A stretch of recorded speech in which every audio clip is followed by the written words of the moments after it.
Welcome to the Unstoppable Recording Machine Podcast, brought to you by Ibanez Guitars and Basses. Ibanez strives to make high-quality, cutting-edge musical instruments that any musician can afford and enjoy. Visit Ibanez.com for more info. And now your hosts, Joey Sturgis, Joel Wanasek, and EYAL Levy. Welcome to the Unstoppable Recording Machine Podcast. I am EYAL Levy. And with me is an old friend of mine who is actually celebrating his birthday today, Mr. Keith Merrow. Happy birthday. It's not my birthday, bro. It's not? No. That's what Skype told me. Did it really? Well, that's wrong. All right, well then, fuck you, Skype. It can be my birthday, though. What'd you give me? I was giving you my voice for an hour and a half. I'll take it. Lots of love. I'll send it your way, too. Nice. So, nice to talk to you. I haven't talked to you in a while, and I did check out the record you just put out, which I saw is killing it in the charts. Yeah, we're pretty surprised, man. I'm really excited about it. It's a little bit unexpected, for an independent release that's, not on a label, not really having any kind of promotional campaign behind it to actually get that kind of reach. So we're really excited about that. Well, I think that there's a tide shifting, or maybe what people always used to say, that you eventually wouldn't need labels. Maybe that's finally starting to be true, because this is the second time in a few months that a friend of mine has had this kind of success from an independent release of this kind of music. So the other dude was Jason Richardson. His record with no label, mainly instrumental guitar stuff, killed it on iTunes. Yeah, I heard that did really well. Yeah, it did. And so now seeing that you put out yours in a similar fashion and it's killing it, maybe we are actually entering the era where a label is pointless. Well, I think to a certain extent, they can offer certain things maybe that you wouldn't be able to do on your own otherwise. But I've always done everything DIY, and I've always just really been pretty adamant about not needing a label for at least for what I do. And actually, labels have actually caused some issues for me in the past, with other projects I've done. And it's just, if you can figure out a way to make a name for yourself and get the reach and, become a presence on social media or anything like that, I mean, that's more than the label will do for you right there. So yeah, I was about to say, you kind of do everything that a label should do yourself. You know how to make videos. You know how to record. Sure. You already have your own reach out there. Like, what else? You can fund your own recordings just fine. So what else really do you need from a label? Well, I suppose maybe tour support or something along those lines. Distribution in other countries if you want to do physical copies, which in my experience are a little bit irrelevant now, unless it's vinyl. But, there really isn't a huge need for it. If you have music that people like and you're passionate about it and you can do all those things yourself, then, you're sort of doing all the things that they would be offering you anyway, without having a middleman standing there with his hand out. So it's, to me, I've considered quite a few different record deals that have come across my way.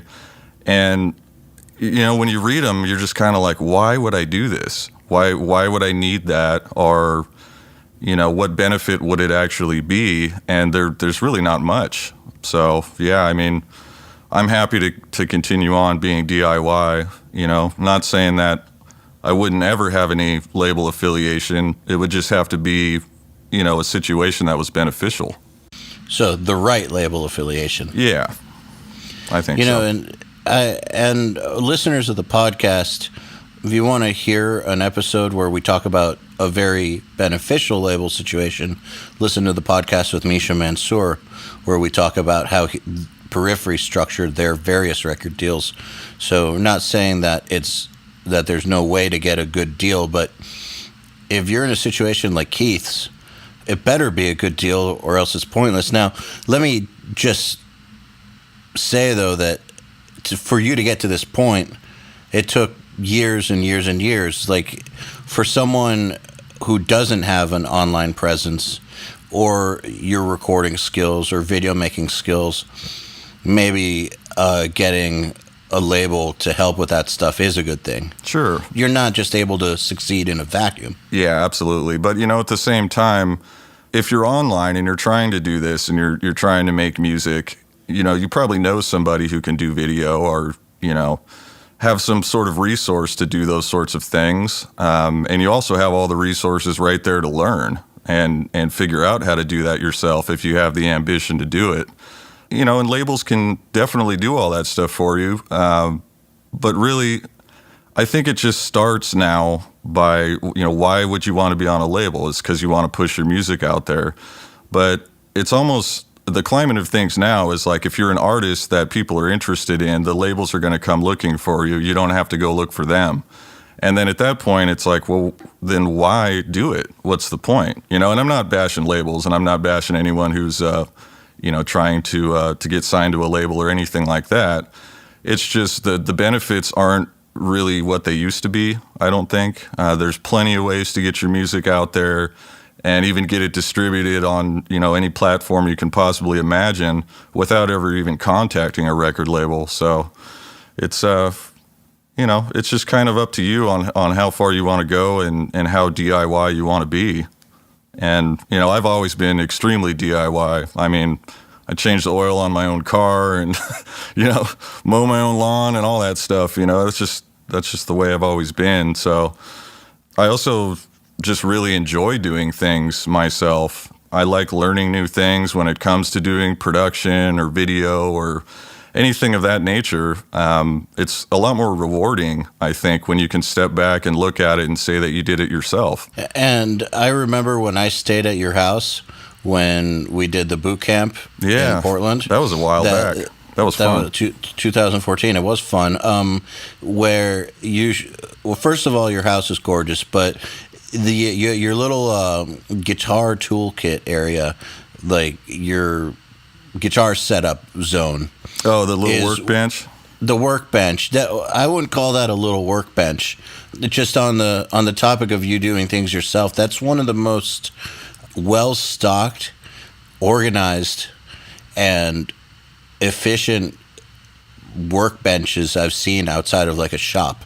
Like when I've gone to like people's houses and stuff, they don't normally have stuff like that set up. And I mean, I realize that this is what you do, so you're just being professional about it, but I think that the level that you take it to, like you say you like doing things yourself, but I just want to illustrate for people that when you say you like doing things for yourself, like you really mean it and you really go all the way with it. Like you're not half-assing stuff. Yeah, it's definitely not an exaggeration. I mean, no, I've never had anybody work on my guitars or do setups, aside from, maybe like a factory setup when I get a Schecter guitar, or, even having work done on a guitar that I can't do, like have a Evertune bridge put in or something like that. There's certain things I won't DIY just because, they're either just going to be too much of a pain in the ass, or I just literally don't have the skill to do it. But when it comes to most everything that, in this music world, I try to do it all myself if I can. It's more rewarding and it's fun to learn. Most of the time it's fun to learn. And I'm usually more proud of the end result. So all the way down to setting up guitars and all that. So do you mind if we post a picture of your workbench? Oh, not at all, man. Okay, so in the show notes, guys, on our site for this episode, we're going to post a picture of his little work area just so that you get what I'm saying. And I've from the time I've known you, the work that you put into that echoes the kind of work that you've put into everything else that I know you do. Like I know that you've been working on your mixing for a few years now, and you every so often you'll hit me up with questions, and they're super detailed questions. And your mixes have just gotten better and better and better. I know that your story about when you went to school for video and you were excelling at video and ended up getting a job before you were done with school. I just think that that's just what you do. You just like to take things all the way. And maybe we can talk about that a little more, because I just want people to get through their heads that if you're going to do something, you can do anything you want, but you really need to go all the way and apply a world-class standard to everything you're trying to do. Yeah. So, like, for instance, with video, talk about that a little bit. Yeah, the video stuff, it's kind of funny because I had never intended or set out to do video. It just kind of came on as a necessity. Same thing with production, and actually really just this whole thing, and, you know, being in the music industry and working in the music industry, it was kind of a happy accident in a lot of ways. You know, I was just working regular mundane jobs. I worked in the pool and spa industry for years. You know, my dad was a swimming pool contractor, and you know, music was just my hobby and it was my passion. And I was sitting around one day just working on music for myself. Nobody would ever hear it. I would never put it online or do anything with it, really. And a friend of mine convinced me to start using this new thing called YouTube. And this is a long time ago. And, you know, I was always kind of like, nah, I don't really want to be that guy who, you know, sits on his bed and plays guitar and you know, has people critique it or whatever.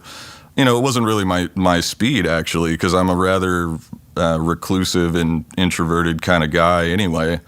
And, you know, he was just like, no, I think people would like these songs. You should share them. And so that's how it kind of started, with just a really crappy old DV camcorder that was in my closet forever. You know, did a couple videos with that, and I was really kind of surprised how quick something happened with it. I put them online, and, you know, comments started coming in. You know, it was slow at first, of course, but comments started coming in, and people were saying how much they liked it, and they were asking how they could download it and find it. And I was just excited about that. I was like, wow, someone actually likes my music and wants to listen to it on their iPod or whatever.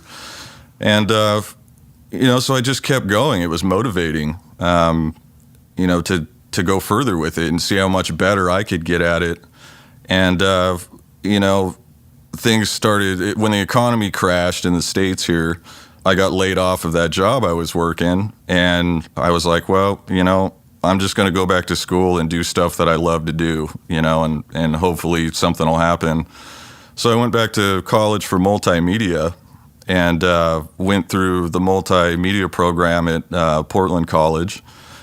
And, you know, right away I was really into what I was doing, and I was learning stuff about video and audio and having a lot of fun with it.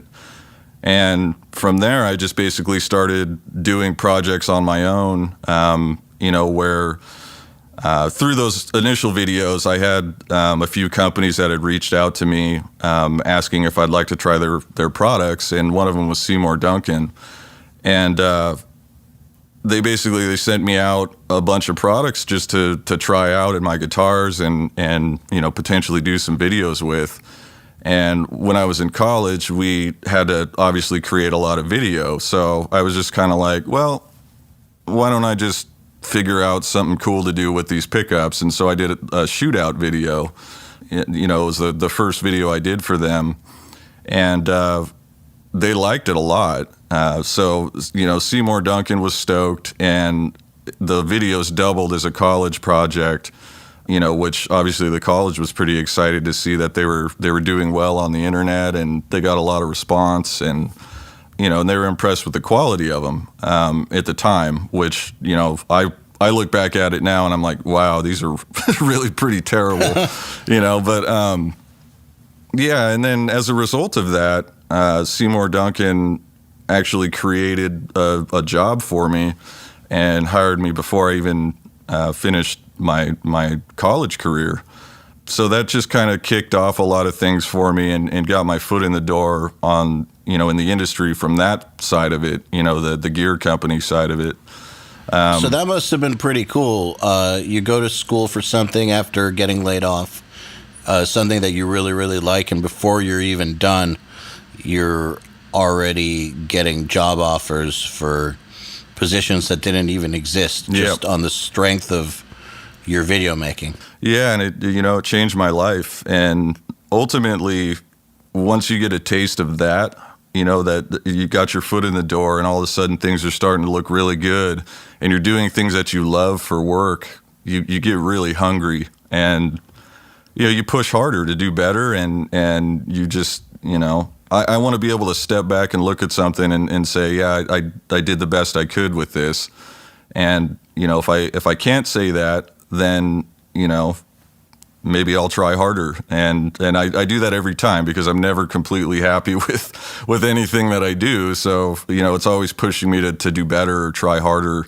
And that applies to pretty much everything that I do for my career and, with audio and video and everything else, all the way down to guitar playing and everything. I'm always trying to improve and just, see how much better I can get, because if this is what I'm passionate about and this is what I'm going to do as a career, then I'm going to throw myself at it and do the best I can. Well, and I think that it bears mentioning, even though you've already said it, but I think it bears mentioning that to get good enough to the point where people would take the work seriously enough, you obviously had to put in the hours. And the only way to, in my opinion, to really put in the hours is at something like this is to be passionate about it. So I think that people listening, if you want to do this but you're not passionate about it, it might not be what you actually want to do with yourself. Yeah, it has to consume you completely. Yeah. I mean, you really have to let it consume you in order, I think, to keep that passion going. Because if you only do it halfway, it's never going to solidify into the big picture, I think. I mean, but it sounds to me like it was never a willpower thing. No, definitely not. I mean, it's something I always wanted to do, but just didn't really put a lot of stock in it at the time. I mean, I'm getting older now. I'm almost 40 years old, so it was like I went a large portion of my working career not in the music industry just because I know how tough this industry is, and I know that you have to have that passion and you have to have that drive and you got to be good at what you do, or you're more than likely not going to make it anywhere, because it's a tough landscape. And there's certain qualities and certain types of people who succeed at this stuff, and it all comes down to that drive and that motivation and just being savvy about it. And if you don't really have all those qualities combined, it's going to just be a real tough thing. Well, yeah, because you not only are going to have to deal with just getting yourself to sit your ass down and do the work, but if your passion and vision isn't intact, what are you going to do when you have your first professional disappointment? Yeah, I mean, and that happens. That happens to all of us. There's ventures out there, and musicians take risks. I mean, that's what they do. I mean, look at bands out there, big bands, like, all of a sudden they take a risk and they change their sound because that's what they wanted to do, and all the fans freak out about it and tell you it sucks and that you should have, stuck to your original sound and all this stuff. It's like, well, maybe they should have from a business perspective because all these fans are buying it, but that's not what this stuff is about. It's about that passion and about taking those risks, because you never know what's going to happen. Yeah, like a good example right now is the new Suicide Silence they just are putting out with clean vocals, and people are hating it. Yeah. The level of hate is blowing my mind. It's kind of a bummer, really. I mean, it definitely bums me out because I think they're really nice guys. But on the flip side of that coin, a band that I never really listened to, but still, flip side of that coin was a band in this moment who started off as a metalcore band and were at the verge of disaster. They were at the verge of breaking up, and they completely changed their sound, added electronic elements, like changed their appearance, like 100% changed the lineup, and then they got huge. Yeah. Like suddenly they're like selling 20,000 copies first week and like going on tour with like huge bands. Sure. Well, part of that you got to ask yourself though, is that a risk that they were willing to take, or is that the direction that their label wanted to push them in? No, that was all them. I know for a fact that was all them. That nobody believed that it was a good idea, and they did it anyways. Yeah, see, that's cool. That's what I'm talking about, taking those risks. Dude, they got dropped by their manager. They got dropped by so many people. Nobody believed in them, and they made the change, and they blew up. And so, yeah, like you're saying, it's those risks are... you have to take them, but they are risks. Yeah, I mean, they took the risk, and they were also, intuitive enough and savvy enough to make it work. So, that's great. Those are the types of people who end up being successful. Yeah, I guess you never can quite know, though, right? No, you never know. I mean, I just recently took a big risk myself. We were just talking about, the job with Seymour Duncan, and I've worked with them for several years now, and I actually left that position in December to move on to doing some other things, and working more for myself again, contracting out videos and things like that to other companies, but also just to focus on music. I went down this path with gear companies and doing a lot of behind the scenes stuff, especially these past couple years. With companies working on products, product development, marketing, video content, other videos with other artists, things like that. I've done a lot of that sort of stuff, and it sort of, put a lot of weight on me, but also took a lot away from my creativity and, my ability to make music when I feel like making music. And that's why I got into this stuff to begin with. It wasn't to be a demo guy or, to do stuff for other companies, even though that's very important. It was more just I like music and I like writing music. And I found that was really kind of being taken away from me in a lot of ways. Just, not on purpose or anything. It's just the nature of the workload that I put on myself made it really difficult to actually focus and write music. And I just wanted to get that back. So I'm still going to probably be doing quite a bit of stuff with Seymour Duncan, but just as a contractor. And, that also gave me the ability to open up a little bit more and work with other companies as well as a free agent. So and you got to work more on music, and your new band's record is killing it. Yeah, I mean, it definitely helped a lot. Most of that music was written quite a while ago, and we had been sitting on that Alluvial album for almost a year. It was completed for probably about a whole year. And, we were just trying to get the finishing touches on it. Everything was written, and I just had to mix it, and we had been entertaining different things with the project. Bringing in a vocalist, for example, was one thing we kind of touched on briefly. Ultimately we ended up releasing it as instrumental because we just sort of fell in love with the songs as they were. But we sat on that album for a while, and it actually could have been out a lot sooner if I wasn't so busy doing other things. So yeah, I got bogged down. There you go. Yep. There you go. You got to take risks. There's no way around it. I took a major one a few years ago when I decided to stop producing and to pursue the online education thing. I took a very lucrative career in production, which I think a lot of people would have been perfectly fine for. Had a very beautiful big house, was making a very good amount of money, and I literally put the brakes on it and stopped. I dropped all the records I was working on and was like, I'm not doing this anymore. Yeah. I am pursuing this new venture because I believe that this new venture is the future for me. Yeah, and well, it's a little cliche to say, but money isn't everything when it comes to this stuff, especially in this industry. It's a passion-driven industry, and those who are worried about the money all the time are the ones who aren't having a good time doing it. You can't stress out about that because you basically have to do what you love and hope the money will follow. And what I've found being in this industry, you can't rely on music, especially in our genre. You can't rely on music to be what's going to pay your bills. Surviving this industry for me has been more about becoming somebody that other people or other companies will rely and depend on in order for them to make money, and then you charge them out the ass for it. That's like, that's just kind of how it's been, So, companies, oh, well, you're the demo guy for this company, or this company contracts you on a regular basis to do, product demonstrations or, help promote their products through using them, or, endorsements or whatever.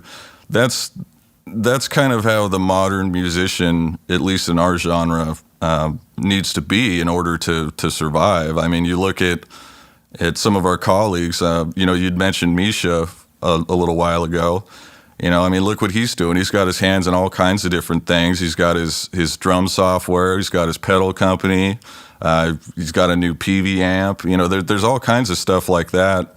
And that's kind of, where the forward-thinking musicians are succeeding are the ones who are doing those sorts of things.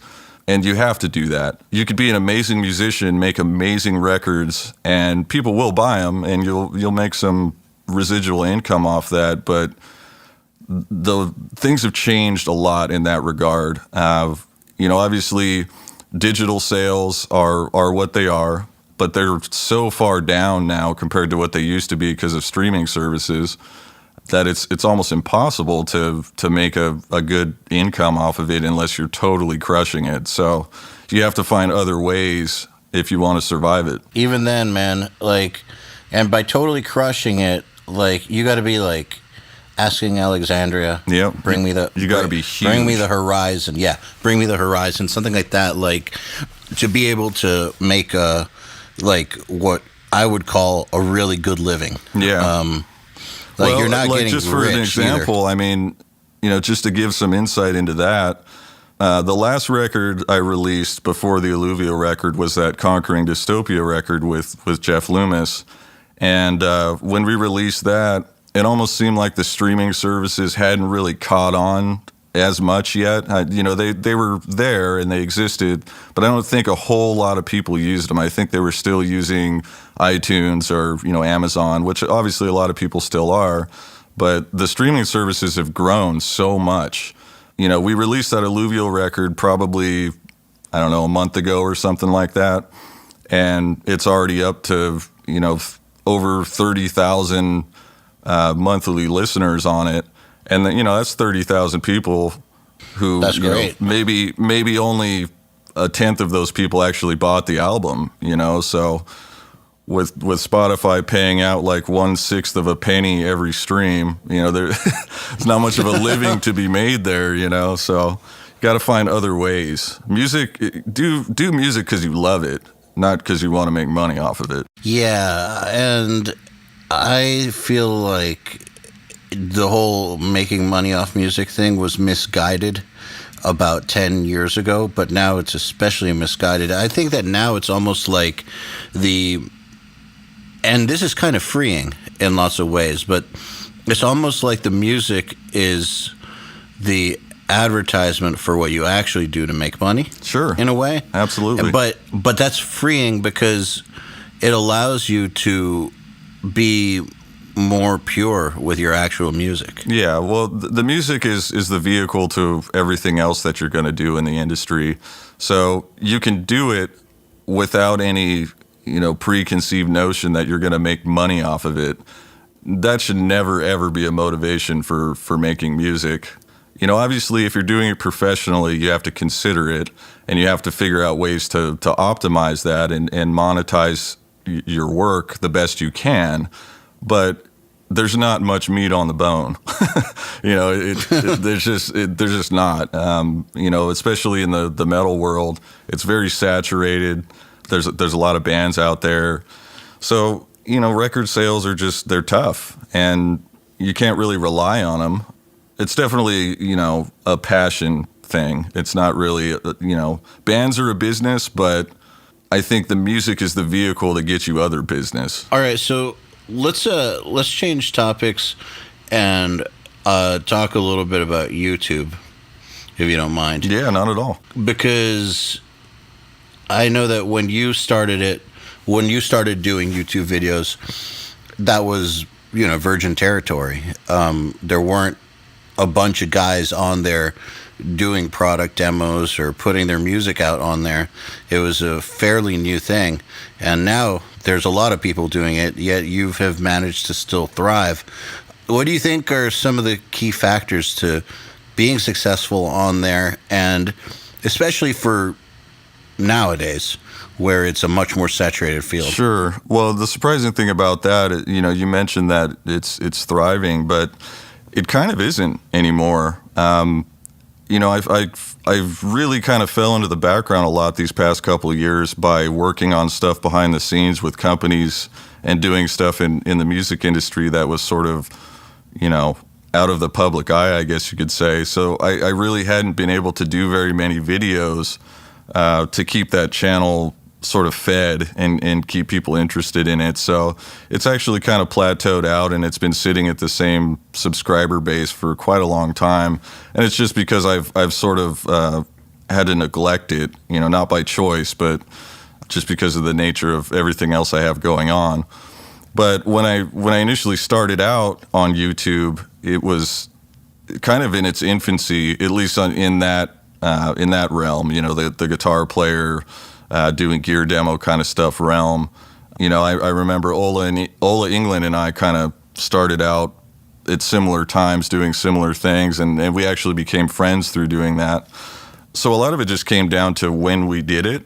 I feel like if I was to start over and try to do all this today, it wouldn't work. I probably wouldn't make it, because I think in some ways maybe some of that stuff inspired other people to to try to figure out how to do that for themselves. And a lot of people have been really successful at it, and they're excellent at it.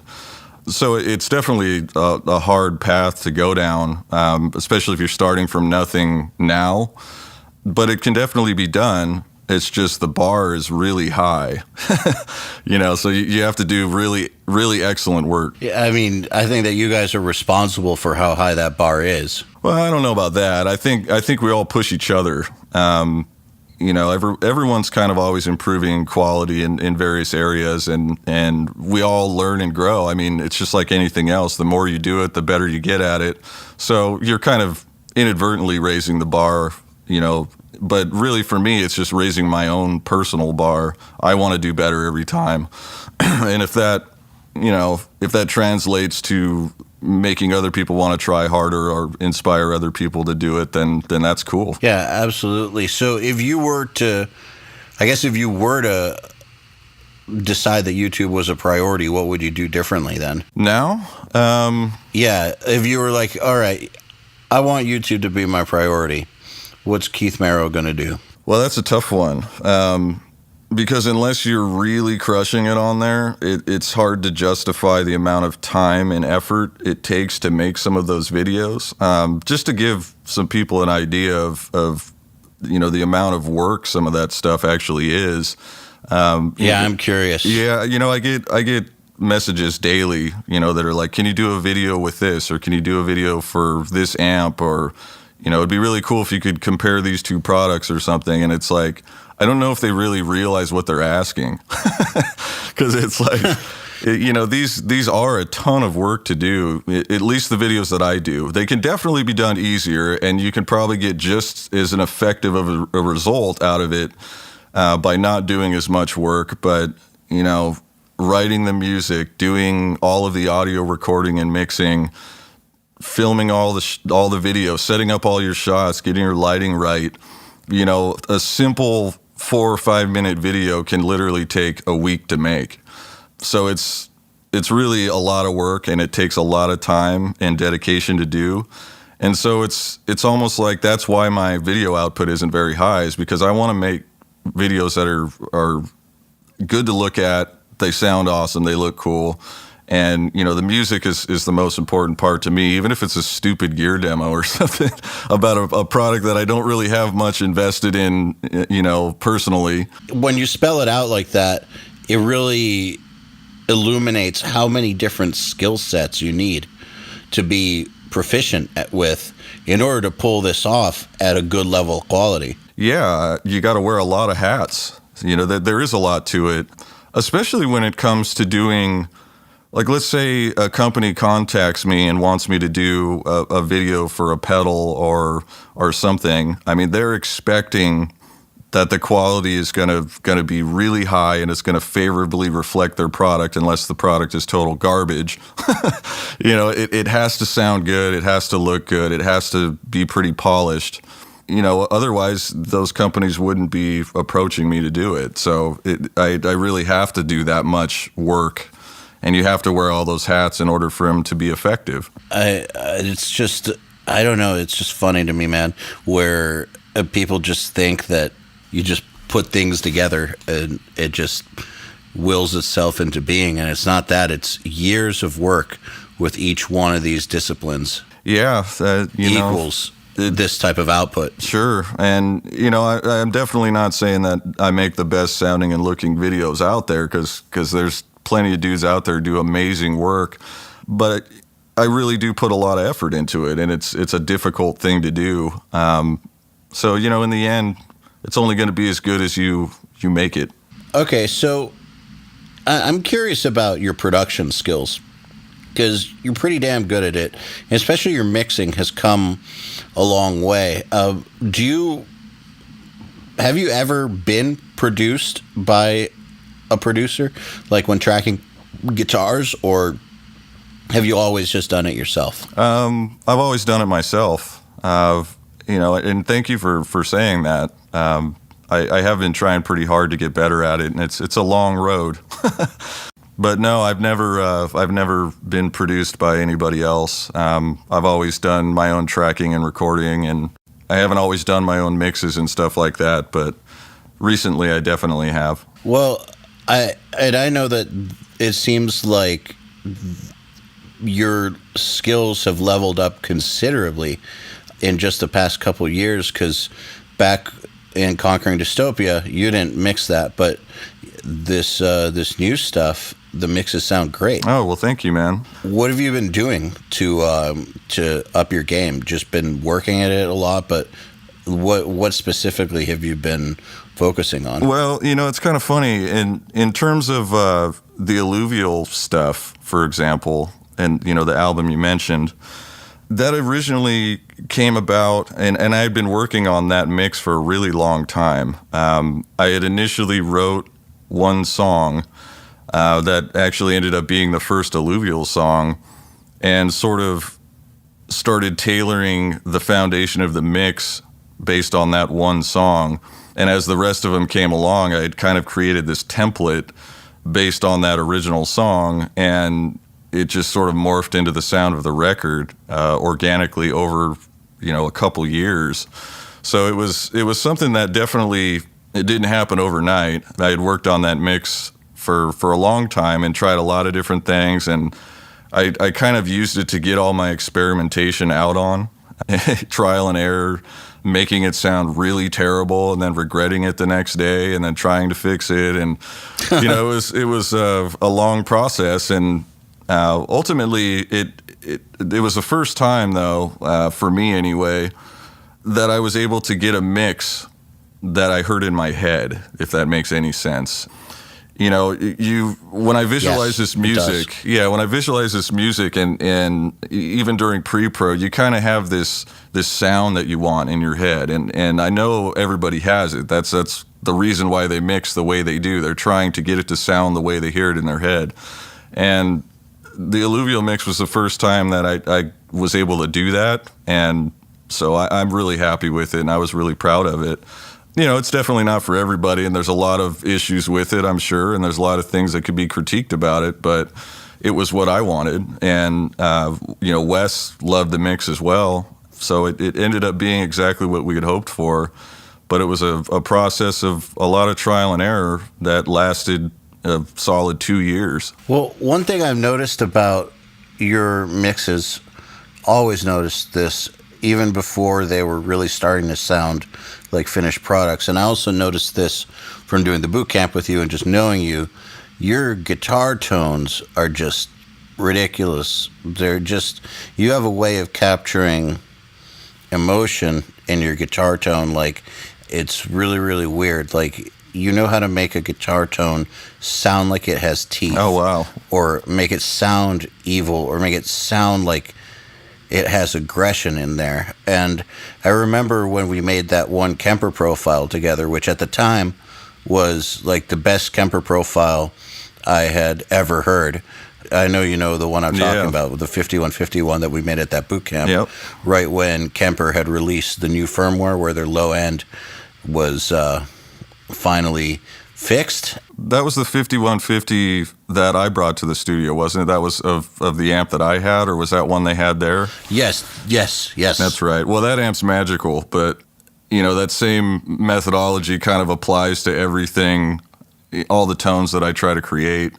I kind of go for a specific thing with each of them, and I really try to tailor the tones to my sound and my playing, so that they accentuate some of the things that I'm trying to do. You mentioned some of the emotion and the aggression in the sound and all that stuff.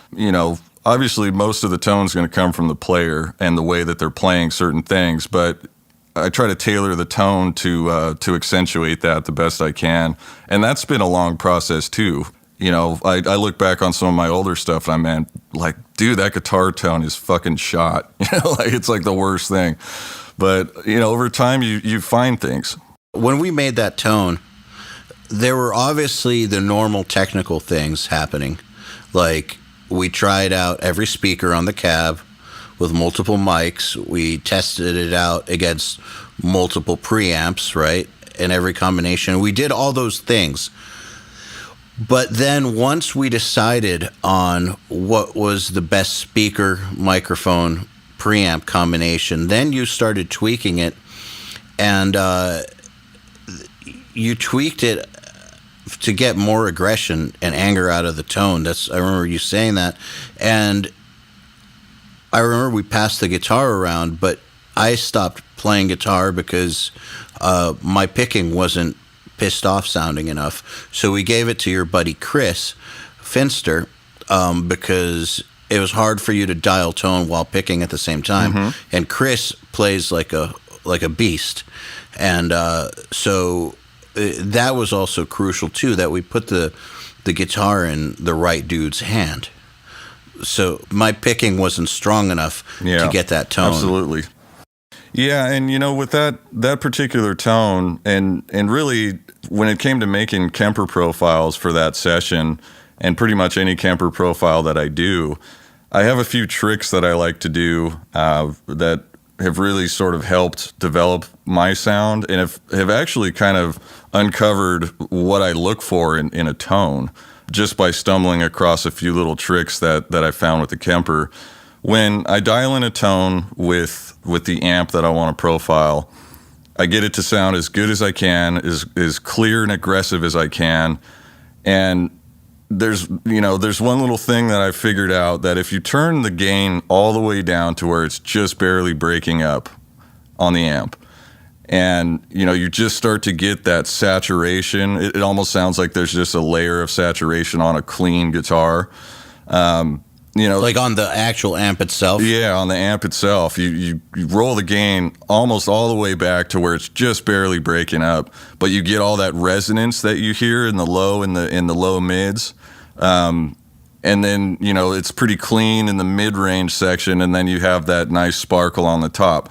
Just enough gain to where it just starts breaking up. And that's where you profile it. And then you roll that gain back in the Kemper. And for whatever reason, the way that it approximates that gain curve, it's probably not even correct. It ends up not really sounding like the way the amp responds when you turn the gain up on the amp. But what it does is it just increases that character that you had, where you have that 3D kind of resonance in the low end and the sparkle in the top, while keeping the clarity in the mids. that's the trick that I have for getting those Kemper tones like that is you profile it when it's just barely breaking up. And I found a few other tricks that have helped that even more. You know, for getting that really like 3D high gain thing, you know, where it's like a really teethy kind of tone, but you can hear it all the way to the pick, you know. It's, for me, it's a combination of that trick where you roll the gain way back, and then it's also all about the cabinet, obviously. And I've gone through a bunch of different cabinets, tried a whole bunch of different, you know, speakers and cabinets and mics, and ultimately for my guitar sound, the core of my rhythm sounds, I have this old Randall ISO cabinet with just a single 12-inch. That's right. Yeah, remember that thing? Yeah, you guys sounded great. Yeah, and that thing, there's something magical about it, and we modded it pretty heavily.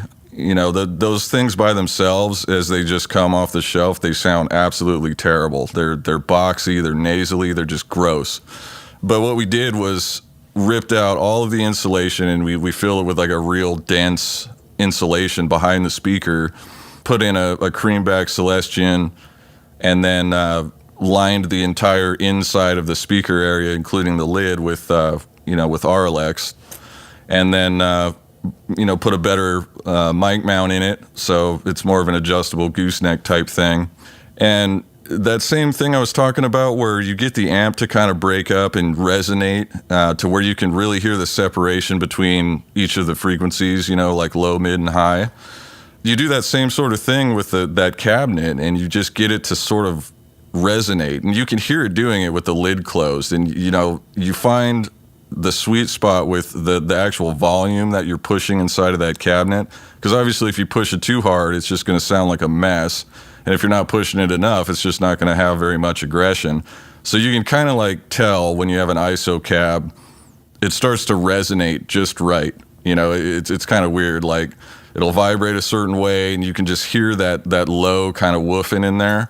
And that's when you know that's like the sweet spot to profile it at. So, you know, a lot of people, when they heard, especially on the Alluvial record, that like they were Kemper guitars, they're like, why wouldn't you just use the actual amp? You know, that's stupid. Like, why did you use a digital modeler instead of using, you know, the source amp if you had it right there? And it's like, well, I can make the source amp in that cabinet sound great, for sure, not a problem. But there's these little tricks you can do with the Kemper to really kind of make it better, you know, by profiling it a specific way and then letting the Kemper kind of pick up the slack and approximate the gain curve, and it does something to that core sound, you know. That's not the way that a lot of people use the Kemper. You know, a lot of people want it to sound exactly like the source, and, you know, I have a lot of tones like that as well, but for me, I've figured out a couple little things that you can do to actually make it sound better than the source amp, and so that's how I do it. It's interesting that you say that, because the majority of the Kemper tones that I have had success with have been tones where they do sound better than the source.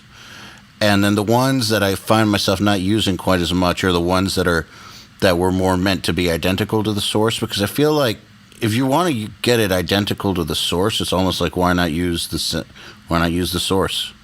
Unless you're in a situation where, like, you know, the source has been torn down. Exactly. Yeah, it's also a convenience thing, too. I mean, that Alluvial record was, you know, it came to be over the span of 2 years. You know, I'm not exactly going to have the same amp rig set up with the same mic and for 2 years sitting in the middle of my floor, you know. But, yeah, I mean, ultimately, I've used the Kemper a lot, and I've really come to learn it really well and figured out how to profile things, you know, to benefit my sound. You know, the first 15 minutes I ever spent with the Kemper, I was like, oh my God, this is the best thing I've ever done in my life. I love this thing. And it really did kind of help me find my sound. And some of those tricks that I was talking about, I found those by accident. And that's kind of when it opened my eyes, where I was like, you can use this thing to really kind of try different things and experiment and come up with these tones that are just really gnarly. and it does end up sounding different than the amp, but that's okay. If it sounds awesome, then who the fuck cares? What do you think of the refining process? How do you approach that? I don't even do that. Dude, that's amazing because so many people think that that's like where the Kemper tone comes together. Yeah, and it does. It depends, though. If you're trying to get it to sound exactly like the amp, then yeah, I'll refine the hell out of it.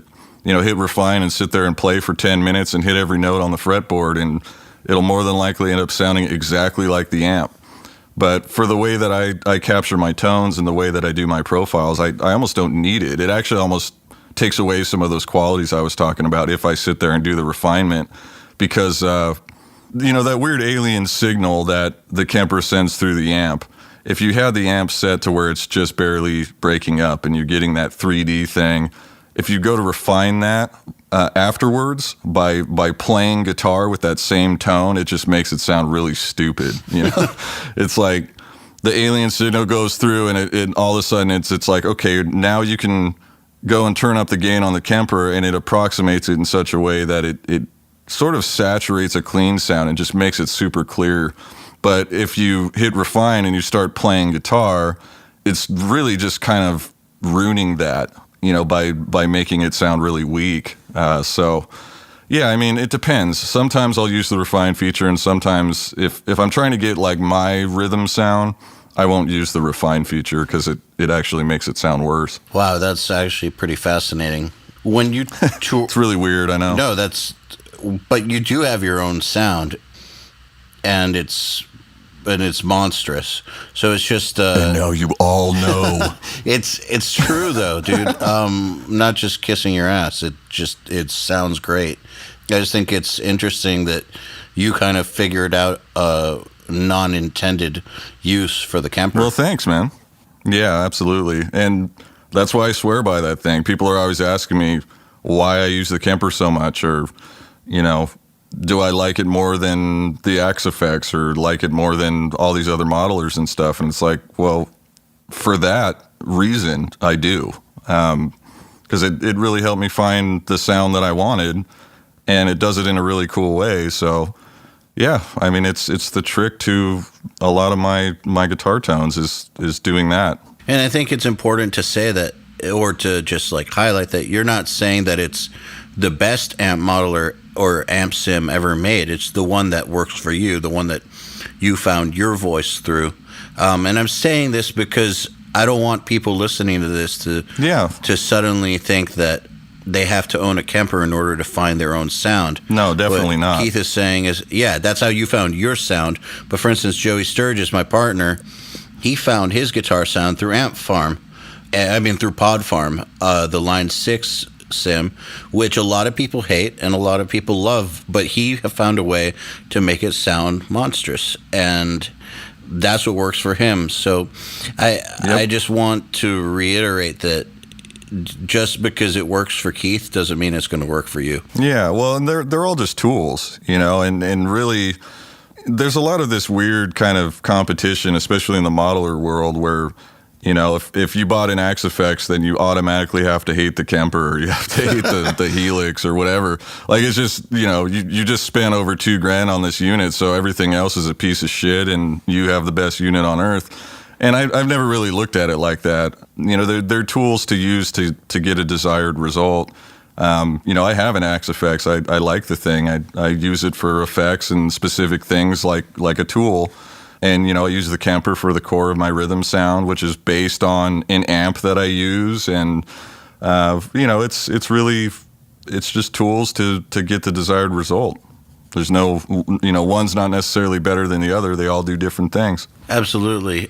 People get very Mac versus PC about it.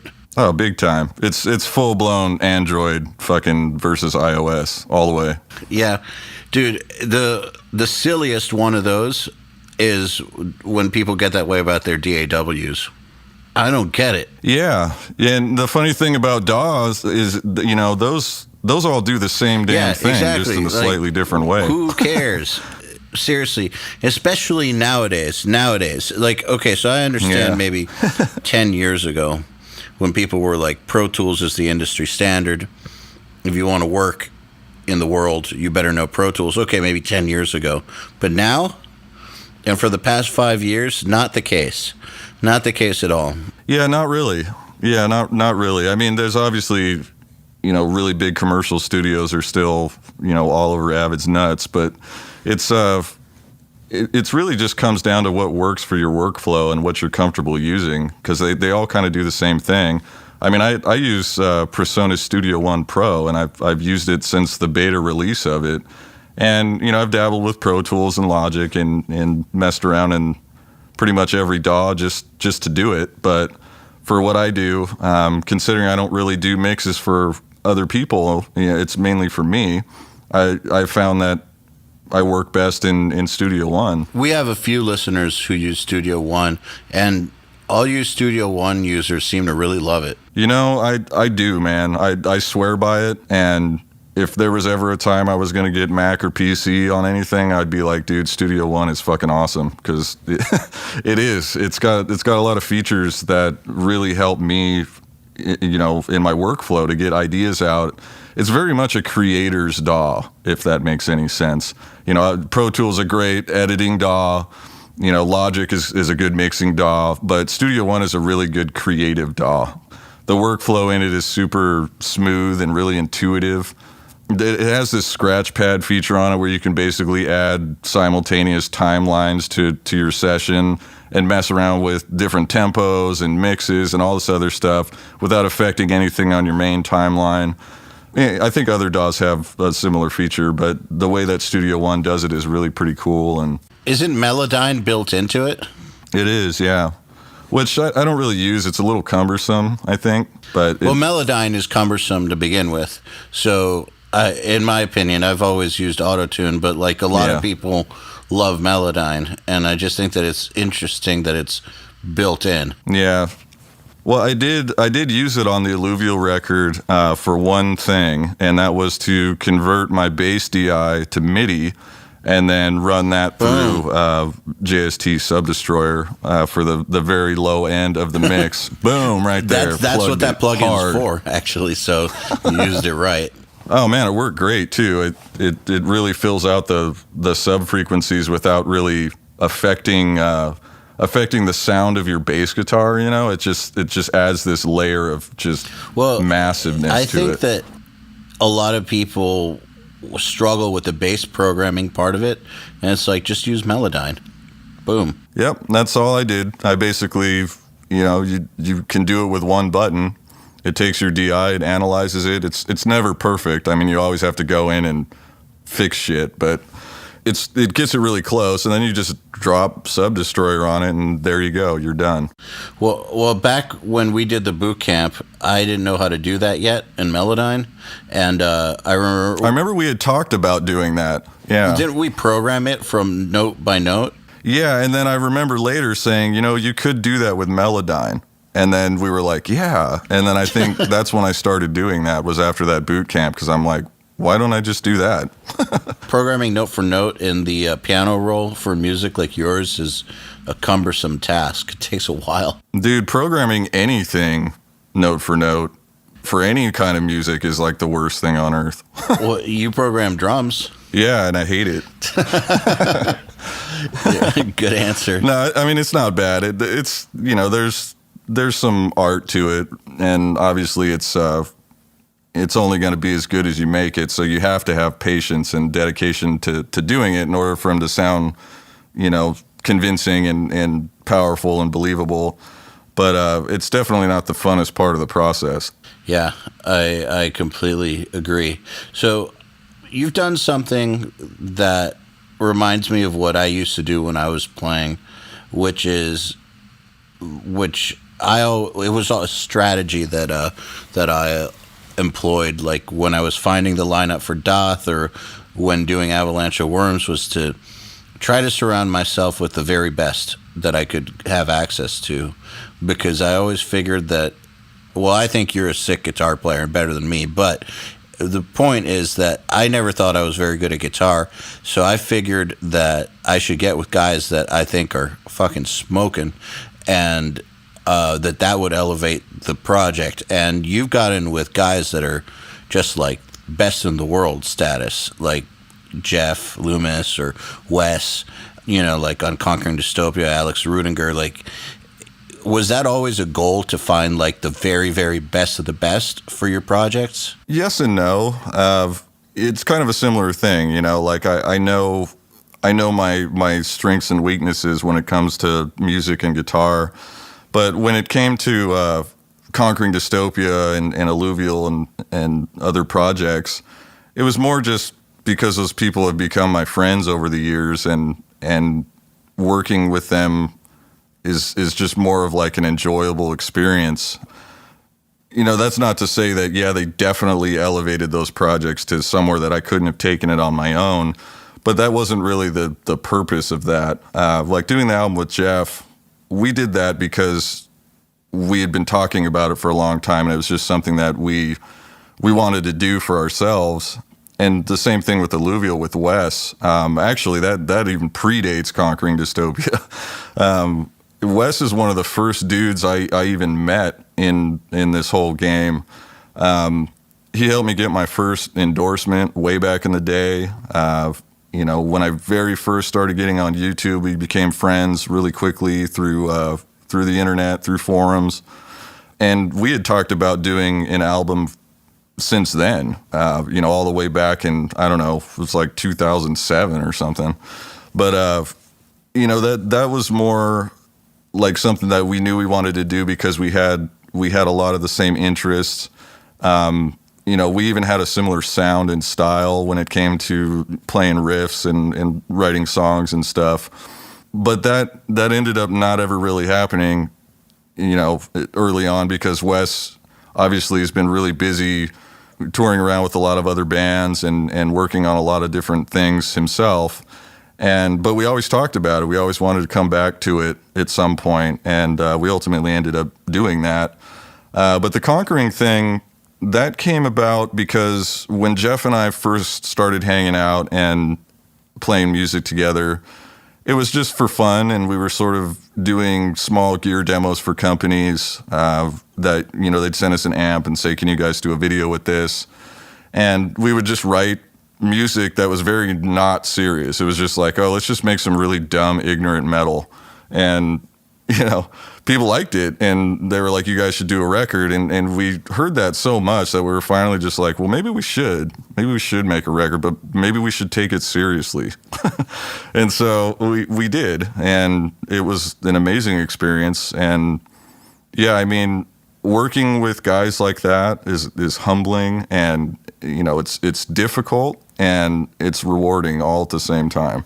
Do you feel like it makes you a better musician? Oh, absolutely. It pushes you to try harder because, obviously, both Jeff and Wes are at the top of the pile when it comes to metal guitar players in every aspect. So, at times it could be a little bit demoralizing even. It's like, oh, man. Yeah, I know. Jeff would come over and we'd be working on stuff, and before we're even set up to do any serious recording, he's sitting on the couch playing shit that like you would try your entire life to play and never do, and he's just busting it out, sitting there, not even paying attention, like watching TV, and you're just like, dude, can you care about what you're playing for like 5 seconds, because that's like devastatingly hard to do, and I'll never be able to do it, so fuck off, go home, like it's pretty gnarly, man, what those guys are capable of. That's what it's like being in a band with someone like Amel. It's just like, definitely. Dude. He's a fucking alien. Yeah, it's like, and you say something like, "What are you doing?" and they just start laughing. I don't know. It's just fucking playing. Yeah, like nothing. I was just noodling around, and it's just like, what? Yeah. Now Jeff especially, man. When we were tracking that record, he would, we would start in the morning really early. We'd get some coffee. He'd warm up for about a half hour, and we'd start going at it. And he'd really start getting on fire about an hour in, and then by that second hour, he just sounds even better. And we tracked pretty much all the leads on the Conquering record in one day. And Jesus. Yeah, and so we started in the morning, and we went for like 13 or 14 hours straight.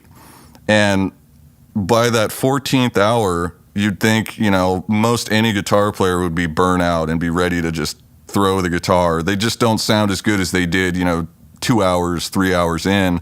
He sounded just as good as he did 14 hours in as he did, 2 or 3 hours in. And I had to stop the session because I was tired of staring at the screen. I was like, man, my eyes are going to fall out of my head if I look at this DAW any longer. And he just like, all right, let's go watch a movie. Hangs the guitar up and walks away like no big deal. So yeah, I mean, it's definitely humbling to work with guys like that because they're on this level that's just like pretty mind blowing, and it's inspiring. I have a funny story about Jeff Loomis and Jason Richardson. Jeff did a solo for Jason's album, and it's on the last song on the album. It's a long solo too. Like, it goes on for a while. A long song, long solo, and it's an epic solo. And Jason has been selling tabs of his stuff for years, and I guess he also put together a tab book for his album. And he asked Jeff to send him the tab, and Jeff was like, I don't know what I played. That I forgot what I did. So Jason had to learn that Jeff solo note for note in order to be able to transcribe it, which is pretty harrowing. Yeah, that's a feat of strength right there. And focus, like God, like so many notes. Yeah, but he figured it out. He said that it took like a solid week though. Yeah, and it's probably something that Jeff just busted out in an evening. That's what's really funny is on some of my earlier solo material, he did some guest solos, and that's how that went. He'd do it in an evening. He'd sit down and he'd start ripping on the stuff, and then he would do 2-3 takes and send them all and be like, hopefully one of these works for you. And of course, all 3 of them are like, what the hell? Like, that's the most amazing thing I've ever heard. And yeah, it's just stuff that comes to him naturally, and you can just do it. It's pretty amazing. So, on the topic of recording guitars, how are you capturing your DIs? The way that I record my guitars is, obviously I record a DI and a wet signal at the same time, but I just run into a Countryman Type 85 and run one line out straight to the interface, and then the other line goes to the Kemper, and I record both of those simultaneously. So I always have a DI for everything I do. Nice. So that's all there is to it. That's cool. It. Easy. I know that it's that easy, but I just wanted you to say it because I think that lots of people overcomplicate it with how to get a good DI tone. Yeah, I think getting a good DI tone really comes down to having a good DI box and then having a nice interface to plug into. For me, that's worked great. There's probably more detailed and better ways to do it, but that's the result that that's the best result that I've found, is just using a good DI box. And good guitar and good pickups too. Oh yeah, that's a huge part of it. Fresh strings. Yeah, it's interesting. Like, normally when guys will be like, I don't know what's wrong with my DIs, they just don't sound that good, and then you find out they're using like a $300 guitar with like stock pickups and going into an M box. It's like, well, what do you expect? Yeah, well, I can tell you that over the years of working with pickup companies and working with Seymour Duncan and having tried so many different guitar pickups and actually helped develop a bunch of different guitar pickups, it's actually a really significant part of all of that, and it's a big part of getting a good DI. It's a big part of getting a good guitar tone. I mean, any guitar player knows that the pickups, they make a difference. But finding the right pickup for the right guitar and the pickup that fits your sound, that's a big part of it. And that's actually one of the best things you could probably do for getting a good DI is make sure that you have a really sick set of pickups in your guitar. So how would you recommend someone go about trying to find the right pickups for them? Like, do you just say just buy a bunch and get them installed, or like, are there any guidelines that you would follow? Well, you could go to youtube.com/Keith Merrow. No, I'm just kidding. Basically, it kind of comes down to personal taste. I mean, if you really like a sharp pick attack with like a high resonant peak, you'll probably want like a ceramic based magnet pickup. If you like it a little bit more warm, a little more organic, you might want, an Alnico based pickup. You might want a super hot pickup if you play, extreme death metal, or maybe you want one that's not, and you want more clarity and articulation out of it, so you get one that isn't quite as hot. If you have a really dark sounding guitar and you need to brighten it up, maybe ceramic is the way to go, and vice versa. If it's, a super bright guitar and you need to tame it a little bit, then you might get something a little warmer. But it really just comes down to personal taste. And for me, that process has come through a lot of experimentation. And most people don't have the luxury of doing that. I mean, working for Seymour Duncan, you could pretty much just get any pickup at any time and try it out. That isn't an option for everybody, obviously. So, ask around, ask friends in the guitar community, and look on forums and see what other people are digging, and check out different videos for different sound clips, which, sometimes that's an effective way to do it, but, other times maybe it's a little misleading. It's hard to say, but yeah, I mean, ask around, see what people are digging for the kind of tones you like. I think that at the very least, knowing what the different types of material will do for your tone is a good place to start. Yeah. Do a little research and figure out what makes pickups sound the way they do, and that'll kind of help steer you the direction that you want to go in. Now, do you have a set that you think are like the perfect Keith Merrow pickups, or is it just not like that? They're just tools. Surprisingly, I don't, man. Out of all the pickups that I've tried, and even ones that I've helped make, I've never found the one that I was just like, this is the end all. I'm always kind of playing around and trying out different ones. I've gotten really close, for sure. Like the pickups in my signature guitar, for example, the Sentient Nazgul set. I helped design those and, helped voice those in my guitar. So they fit really well in that guitar and they sound good for my sound. But even at that, there's other things I would change, specific little things that I would maybe change here and there. But it changes from day to day. I might be like, well, today I want a warmer tone. Tomorrow I want one that, sounds like you got razor blades in your ears, Just depends. But I'm actually working on some pickup stuff at the moment, which might be a little bit more tailored to my ideal pickup sound. So we'll see where that goes. I can't give too much info on that, but fair enough. There's some stuff in the works. Awesome. So how do you feel about answering some questions from the audience? Because we got quite a few. No, I gotta go. Peace. No, I'm just kidding. Awesome. I'm kidding. I love you all. Yeah, no questions. See you later.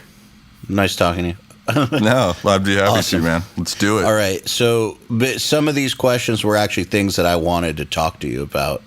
So the first question from Jimmy Glass was, how long and how tedious was your studio build?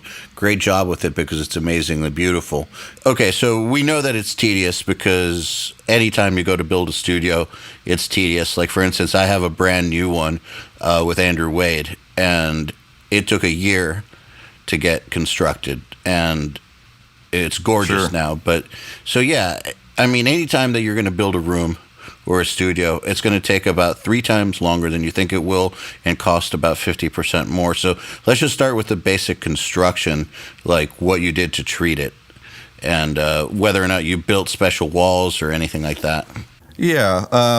Well, the studio that you visited was the house I lived in before, and a lot of the room treatments that I had in that space have obviously been adapted to my new home. In terms of building the room, there wasn't anything specific I did to the walls or, anything like that. I mean, I put in new flooring and all that kind of stuff, but that was more cosmetic than anything. The room treatment stuff that I have, I go through Ready Acoustics for my bass traps and high frequency diffusers. They've always worked really well for me. I've had them for several years, and Joel is all over there at Radio Acoustics has always been really cool about helping me with the placement of them and, analyzing my room and things like that.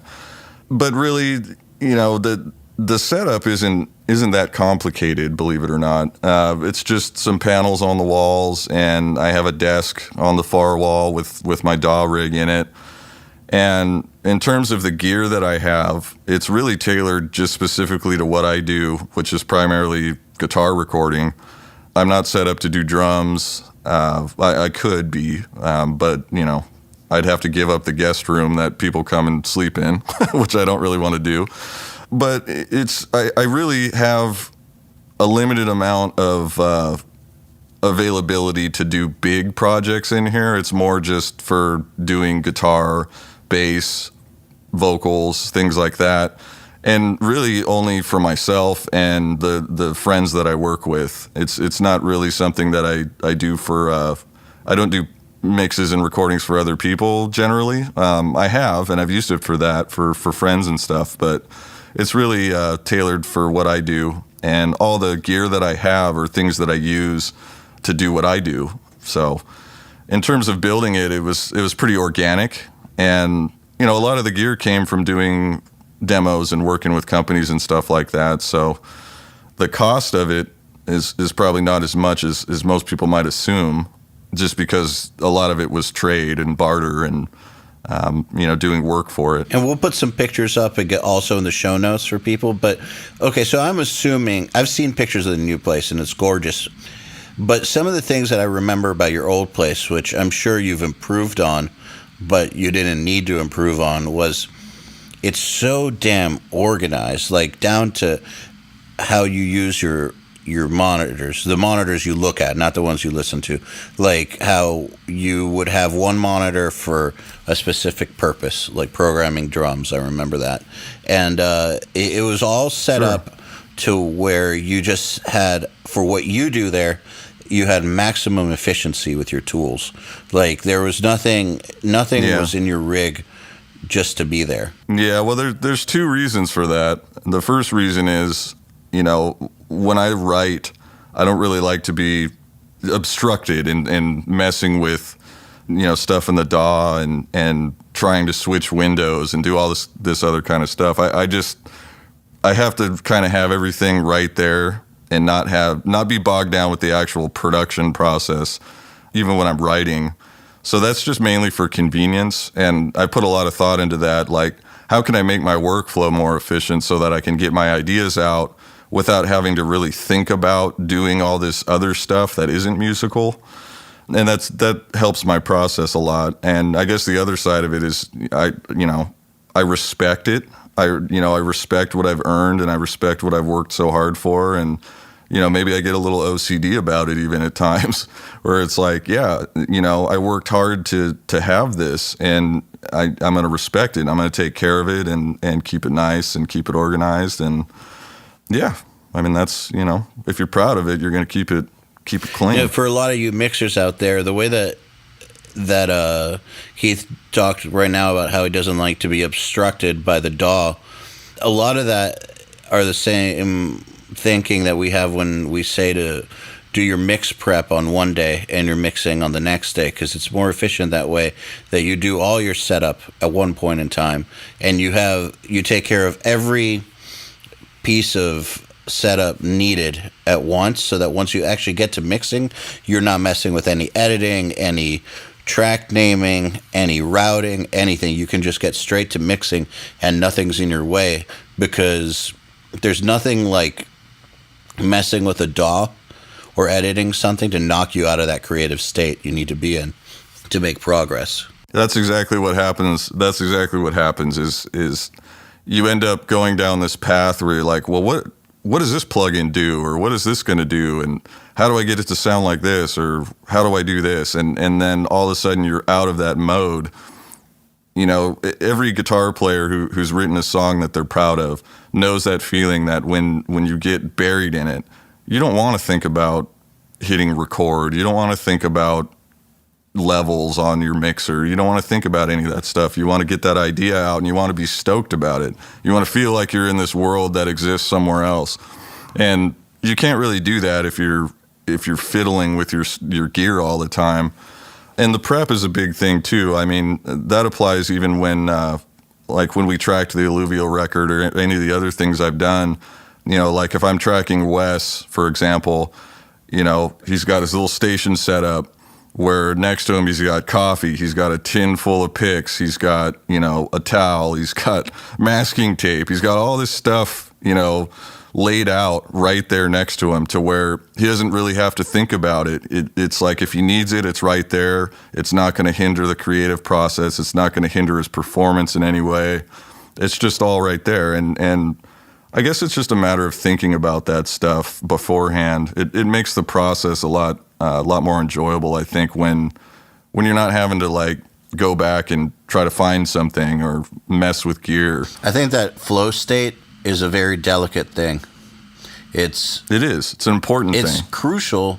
You know, I find that the best writing or the best productivity happens in a flow state, but in order to be able to create that flow state more often, you'd have to have some pretty like strict habits, because if you just wait around for it to happen, you could be waiting forever. And then also, if you don't take it seriously and respect it, kind of like the way you talked about respecting your gear, you might be killing your flow state before you even get maximum results out of it. So it's almost like you have to set up your whole work environment around it so that when it does hit, when you're lucky enough to have it hit, you can make the most out of it, because that's when all the good shit happens, at least for me. Absolutely. Well, and there's something to be said too, just about general vibe of your work area. You know, this studio is somewhere that I spend most of my time in. You know, at least while I'm working, this is where I'm at. And you know, if no one wants to work in a shithole, you know, yes. So like, keep it nice, you know, vibe it out, make it an inspiring spot to be creative. You know, that's the main thing. I think anyone who's ever been to a really sick studio gets it. You know, they're like, oh, this vibe, I would have such a good time writing music in this environment because it's just vibed out. It's got, you know, it's got the right feel.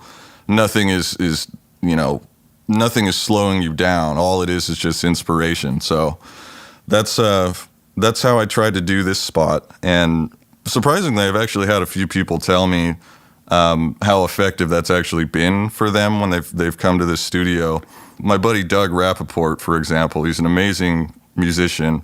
He plays guitar in the Edgar Winter Band, and he's been over here and done a lot of different projects with me for Seymour Duncan and some other stuff, just working on music. He's like a bluesy rock kind of player, just an amazing musician. And he's been to, you know, many different studios. He was a session player down in LA for a really long time. And so he's been all over the place and been to a lot of different, like, big commercial studios. And he tells me that tracking here in my humble little basement is more enjoyable and gives him a better vibe and makes him feel more creative than any of those other studios did. So that's a really huge compliment. And it's also really cool to know that it's effective for other people besides me. So that's the main reason I do that. I thought that when I saw your old place, I remember that the vibe was just great. And I remember, well, let me just say that I also subscribe to that. Like, I've always tried to keep my places as vibe friendly as possible. I remember when you came to record the Conquering Dystopia drums at my old place, you complimented the vibe and said that it was creative friendly or something like that.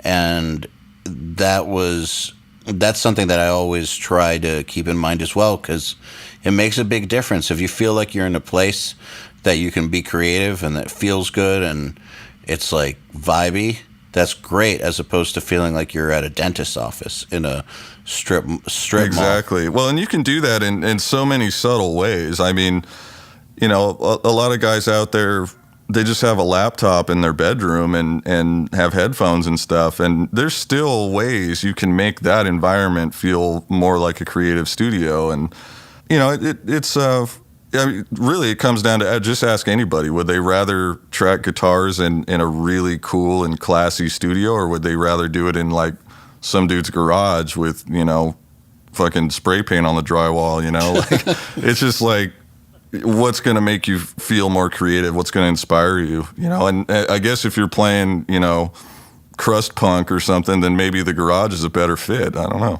Maybe. Actually, that might be kind of sick. Yeah, I'll go with... I'm going to start kicking holes in the walls and like throw beer cans all over the place. We'll be writing some Doom albums in no time. Business. I'll go with the classy studio though. I'm spoiled.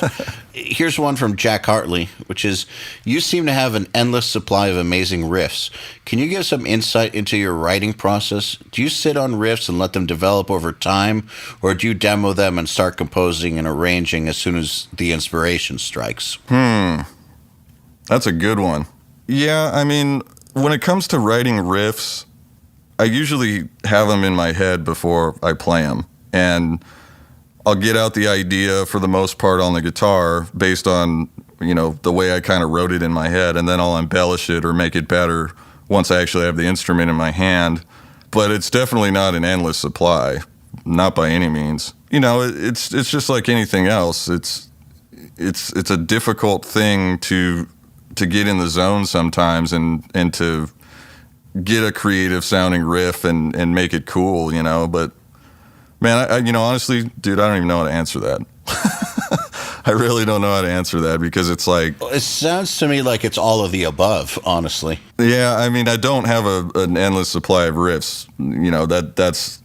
They are a mixture of... Sometimes I get lucky and I'll have like a riff that I'm like, oh, I think that's a cool riff, and there it is. It just exists all of a sudden. But sometimes it's a longer process where I kind of have an idea or a direction I want to go in, and it'll take me a little while to sort of develop it. And, sometimes there's riffs that I'll write, and then a month later, I'll continue working on it and change it and make it better or whatever, So there really isn't a one solid answer for that. It's just kind of like riffs are just what I do, I guess. I just like writing riffs, and there's many different ways that I do it. It sounds to me like the answer is that you're consistent.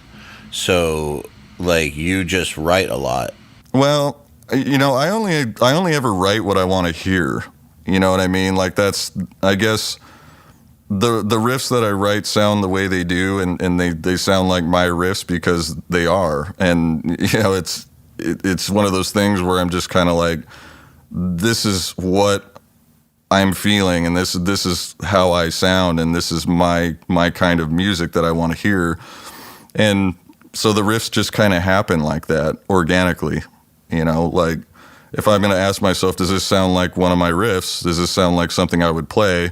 And if it does, then I'm lucky. And if it doesn't, then maybe that wasn't the intention. Sometimes I'll intentionally try to write stuff that doesn't sound anything like what I would normally do. And that's, there's different reasons for doing that. Sometimes maybe I have to do a gear demo that's in more of like a, doomy stoner rock style or something. And so I got to kind of shift gears into that mode. And, my native style, I guess, is more of just like a technical death metal-y kind of thing with like, I don't know, just modern metal, I suppose. But, yeah, I mean, I just write what I hear in my head and what feels right. So here's one from Bass Peters, which is, what's in your bass chain? Not a whole lot. Actually, this might be kind of interesting. The way that I record bass, and like we'll use the Alluvial bass sound, for example. The way that I did that was I actually used the same profile that I did for the guitar tones, and I split the DI out, run that into the DAW, so I have a DI in there, and then I have the wet Kemper track, which in post, I cut out all the lows, so I just basically have the grit, the distortion of the profile in there. So that's how I get like the bass distortion on there is through the same profile that I used on the guitars. And for some reason, for me, that's always worked really well. That's clever. Yeah, it's really worked well because like there isn't this battle all the time between these frequencies, and for some reason the interplay between that same tone on the bass as you have on the guitars, but you're cutting out all the lows of it, it just makes the guitars sound bigger too, because you have that same type of saturation and aggression, but on the bass as well. So I blend that in with the DI track, which I typically use Ampeg SVX, and have more of a cleaner kind of bass sound on that. And then I blend in that distortion with that, that cleaner Ampeg type sound. And then from there, I would basically just melodyne the DI and add the Joey Sturris Subdestroyer plugin on it. And that's my bass sound. That's super clever. That makes a lot of sense. It works well. That makes a lot of sense. Yeah, I don't know if it's right or wrong. I'm not a pro by any means, but it's always worked really well for me doing it like that. And it's actually for your workflow too. It's really pretty sweet, because I can pull up my mix template that I used for Alluvial or whatever else, and I can write a riff and record left and right guitars real quick, and then I can literally unplug the guitar, plug in the bass, record it without changing anything. I don't have to change anything on the Kemper or plug into a different rig or whatever, and all I have to do is just arm my 2 bass tracks and record without changing anything, and there it is. It just works. So it doesn't hinder your workflow, and the result is usually pretty cool, for me anyway. That's great. So here's one from Brandon Folsom, which is, why the hell haven't you made an 8-string version of the KM7 Mark II? Well, I don't really play 8-string. That's a good reason. Yeah, I won't rule it out. I won't say that it'll never exist. Schecter's talked about it a few times, asked me if I wanted to do it, but their concern is that, I don't play 8-string, so it doesn't really make sense for it to be a signature instrument if I don't use it. So, but I've been writing some stuff recently that does incorporate 8-string, so I don't know. We'll see. Here's one from Andy James. Do you know Andy James, by the way? I do. Yeah. Love Andy. Okay, cool. Yeah, he's cool and he's sick. So he said, I thought he was bald. Nice to know he can still grow hair. LOL. Is he is he and Loomis going to do another Conquering Dystopia album? Well, I knew I wouldn't get through this without somebody mentioning hair. That was bound to happen. And it had to be Andy. Good old Andy. Yeah, I mean, the hair thing, it grows. I let it. But, Jeff and I have been talking about doing another Conquering record, and we actually have a bit of material that we've been working on. Little known fact, but Alex Webster actually lives really close to me, just a few minutes away. And he comes over and we work on... Since when? Since a little over a year ago, maybe a year and a half ago. He moved out here to the area, the Portland area. And we get together and, hang out, go out to dinner all the time and write music when we can. When he's home, he's obviously gone a lot, but we've been working on some stuff for Conquering, and we will definitely have another record. It may be a while, but it's something we're working on. It seems like everyone is going to the West Coast. I'm going there too eventually. It's just better out there. Yeah, I don't know what it is about this place, but it draws people here, and I love it. I mean, I don't think I'd want to go anywhere else. I grew up in California.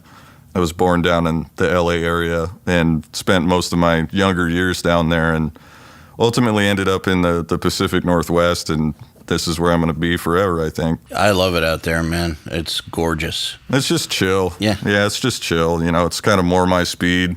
Like if you're a reclusive, kind of introverted type of dude, go somewhere where it rains a lot, and you don't have to force yourself to be inside because you just don't want to go outside because it's shitty out all the time. So exactly. Well, I looked through all the other questions, man, and we actually covered all of that stuff during the podcast. We've been going for a while, so I'm gonna call it, because This is going to be a long one, and I just want to thank you. Yeah.